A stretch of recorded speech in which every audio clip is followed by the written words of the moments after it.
Hello students, आज हम super mutiny के बारे में पढ़ेंगे। जो सुपर म्यूटिनी है वो अलग अलग नामों से जानी जाती है, जैसे कि सुपर म्यूटिनी को the war of first independence भी कहा जाता है, इसको द रिवोल्ट ऑफ 1857 भी कहा जाता है। लेकिन उससे पहले थोड़ा सा हम ईस्ट इंडिया कंपनी के बारे में जान लेते हैं।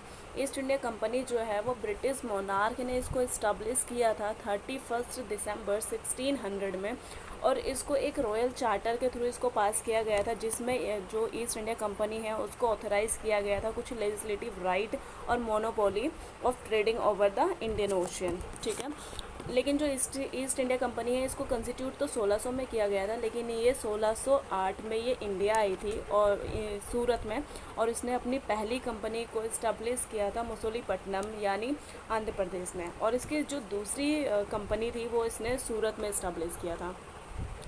और 1757 से पहले सिर्फ ये एक ट्रेडिंग कंपनी थी, लेकिन 1757 में जो बैटल ऑफ प्लासी हुआ था इसके बाद इसके जो पावर थे वो धीरे धीरे बढ़ते हुए जा रहे थे, और इंडिया के कई पार्ट्स को इसने अपने कंट्रोल में ले लिया था।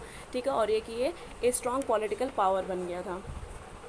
लेकिन जो हमारे इंडियन सोसाइटी में डिफरेंट सेक्शन हैं, जैसे कि सिपाही हो गए, ज़मींदार, पीसेंट, ट्रेडर्स, आर्टिशन, पंडित, और बहुत सारे जो लोग होते हैं अलग अलग कम्युनिटी के, वो सब के सब परेशान हो गए थे इनके जो ईस्ट इंडिया कंपनी है इनके क्रूअल जो रूल्स थे इनके वजह से।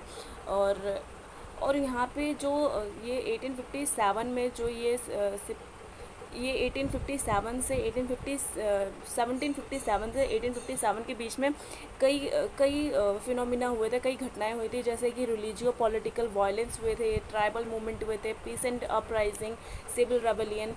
लेकिन इन सबको जो गवर्नमेंट थी, ब्रिटिश गवर्नमेंट ने इन सबको सरपास कर दिया था, इनको रोक दिया था, क्योंकि ये लोकल कैरेक्टर थे। इन सब ने कभी भी मिलकर एक बड़ा म्यूटिनी करने की कोशिश नहीं की, इनके खिलाफ मतलब एक इकट्ठा होकर लड़ने की कोशिश नहीं की। इन्होंने अलग अलग कम्युनिटी में, इन्होंने अलग अलग टाइम पे इन्होंने लड़ाई की, लेकिन अलग अलग टाइम पे, तो इस वजह से इसको सप्रेस कर दिया गया था ब्रिटिश गवर्नमेंट के द्वारा। और अब हम जानेंगे कि जो सिपाही म्यूटिनी थी उसके पीछे का क्या रीज़न था, ये क्यों हुआ था।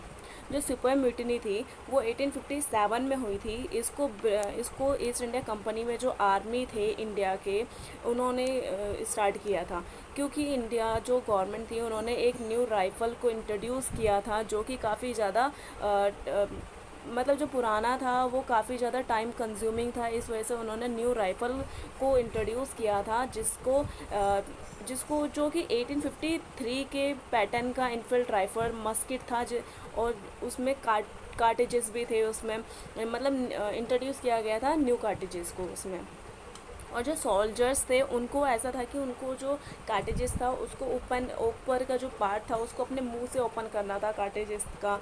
और ये अफवाहें थी वहाँ पे कि और मतलब ये कि गन जो वो होता था, गन पाउडर होता था, उसको पोर करना पड़ता था राइफ़ल में।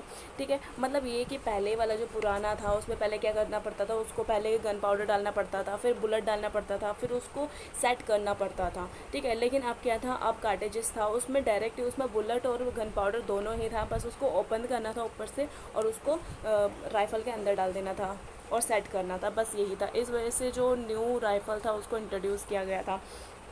लेकिन वहाँ पर कुछ र्यूमर था, जैसे कि इसमें जो राइफ़ल है वो ताकि मॉइस्चर से और सर्दी में ख़राब ना हो, इस वजह से उसको ग्रीस किया गया था। और बोला जाता था कि जो ग्रीस किया गया है वो पोर्क और बीफ के फैट से वो किया गया, ग्रीस किया गया, इस वजह से। और ये है कि जो मुस्लिम है उसके लिए जो पोर्क होता है वो हराम माना जाता है, और जो बीफ होता है गाय, वो हिंदू के लिए काफ़ी पूजनीय होती है। इस वजह से दोनों ही कम्युनिटी के लोगों ने इसको यूज़ करने से मना कर दिया था।